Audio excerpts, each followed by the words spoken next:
नमस्कार दोस्तों, आप सभी लोगों तक एक नया जरिया लेके पहुंचा हूं कि आप सभी लोगों को स्टेनो के बारे में बहुत सारी चीज़ें, बहुत सारी जानकारियां अपडेट की जाएं, बताई जाएं, समझाई जाएं, जो अभी तक आप लोगों को नहीं पहुंच पा रही थी और आप सभी लोग जो है वो उनके थ्रू प्रिपरेशन नहीं कर पा रहे थे।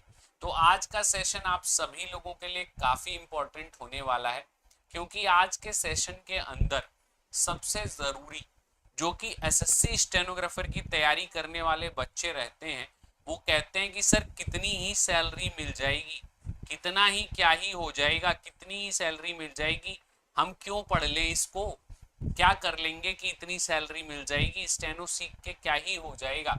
तो आज मैं आप सभी लोगों को एसएससी स्टेनोग्राफर के सैलरी से रूबरू कराता हूं और कौन से ऐसे 5 हाईएस्ट सैलरी वाले डिपार्टमेंट हैं, ठीक है, जिनके जिनके बारे में आपको जानना चाहिए और जिसमें आप लोग अगर ज्वाइन कर लो तो आप सभी लोग 12वीं पास के बाद ही 85,000 तक की सैलरी पा सकते हैं। ठीक है, 12वीं पास के बाद, मेरी बातों को ध्यान रखिएगा, 10+2 के बाद 85,000 की सैलरी मायने रखती है। तो आइए चलिए शुरू करते हैं इस सेशन को, डिटेल में जानते हैं, सभी चीज़ों के बारे में जानकारी लेते हैं। तो भैया आप सभी लोगों को सबसे पहले हम ग्रेड पे के बारे में बता दें।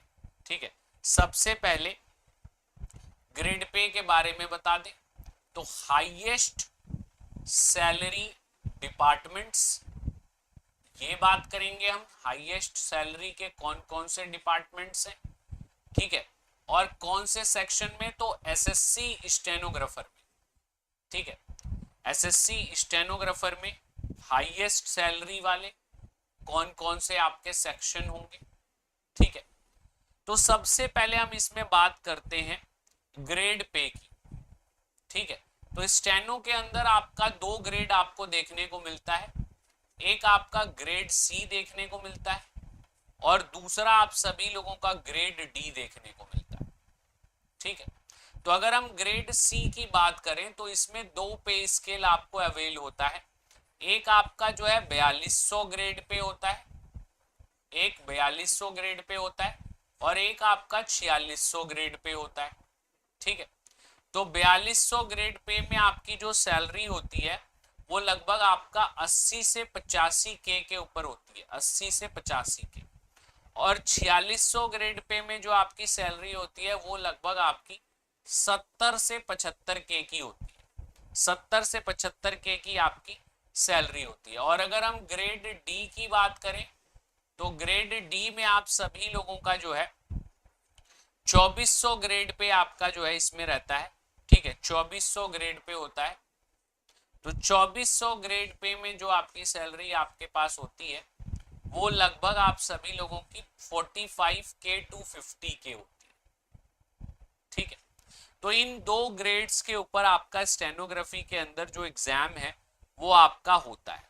अब कौन से ऐसे डिपार्टमेंट हैं जिसमें, कौन से ऐसे 5 डिपार्टमेंट हैं जिसमें आपको 4200 और 4600 ग्रेड पे मिलता है। तो अगर हम फर्स्ट डिपार्टमेंट की बात करें तो फर्स्ट आपका हो जाता है एमईए। ठीक है, ठीक है, एमईए, एमईए यानी कि मिनिस्ट्री ऑफ एक्सटर्नल अफेयर्स। ठीक है, ये जो आपका फर्स्ट डिपार्टमेंट होता है इसमें 4200 और 4600 दोनों ग्रेड पे आपकी सैलरी जो है वो लगती है। तो मिनिस्ट्री ऑफ एक्सटर्नल अफेयर्स की कट ऑफ भी काफ़ी हाई जाती है, काफ़ी मेहनत करना पड़ता है। सेकेंड जो आपका डिपार्टमेंट है वो आपका है A F H Q, A F H Q यानी आर्म्ड फोर्स हेडक्वार्टर्स। ठीक है, armed force, armed force headquarters, armed force headquarters. ठीक है, इसमें भी आपकी जो ग्रेड पे होगी वो 4200 4600 के आसपास होगी। और तीसरा आप सभी लोगों का होता है ईसीआई, ईसीआई। ठीक है, ईसीआई डिपार्टमेंट में आप सभी लोगों का जो है होता है। और चौथा आपका आईबी, इंटेलिजेंस ब्यूरो, आईबी में भी आपका जो है ग्रेड पे इतना होता है, 4200 4600 यानी 85,000 के आसपास की सैलरी। और पांचवा आपका आ जाता है सीवीसी। ठीक है, सीवीसी ये ईसीआई और सीवीसी, इसके बारे में आप सभी लोग कमेंट करके इनके फुल फॉर्म बताइएगा।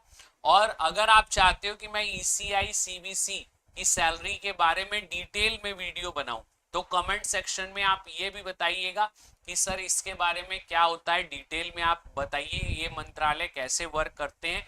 तो एक बार कमेंट करके इन चीज़ों के बारे में आप सभी लोग ज़रूर बताइएगा, जिससे मैं डिटेल वीडियो के माध्यम से आप सभी लोगों को रूबरू कराऊं। फिलहाल मेरा आप सभी लोगों को ये अवगत कराना था कि भाई स्टेनो सीख के 12वीं पास के बाद आप सभी लोग 80-85 हजार की सैलरी पा सकते हो और 70-75 हजार की सैलरी पा सकते हो, 45 से 50 हजार की सैलरी पा सकते हो। तो अगर आप 12th पास हो चुके हैं और आपकी उम्र 18 साल है तो स्टेनो सीखना शुरू कर दीजिए, ताकि आप सभी लोग सही तरीके से स्टेनो में सिलेक्शन ले पाएं और अपने शुरुआती फेज में ही बेस्ट से बेस्ट सैलरी ले पाएं। तो भाई ये 5 डिपार्टमेंट आपको मैंने बता दिए जो कि आप सभी लोगों को जो है इतनी बेहतरीन सैलरी देने में कारगर हैं। बाकी आप सभी लोग ईसीआई और सीबीसी का कमेंट करके फुल फॉर्म जरूर बताइएगा, और डिटेल में अगर आपको चाहिए होगी वीडियो कि ये मंत्रालय कैसे हैं, किस तरीके से काम करते हैं, तो उसके लिए भी कमेंट सेक्शन में जरूर कमेंट करिएगा। तो आशा है आप सभी लोग चीजों को पसंद करेंगे, सेशन अच्छा लगा तो लाइक और शेयर करेंगे, साथ ही साथ चैनल को सब्सक्राइब जरूर कर दीजिएगा ताकि ऐसे इंपॉर्टेंट अपडेट्स मिलते रहें और ऐसे ही आपकी स्टेनोग्राफी की प्रिपरेशन चलती रहे। बहुत बहुत धन्यवाद। जय हिंद, जय भारत।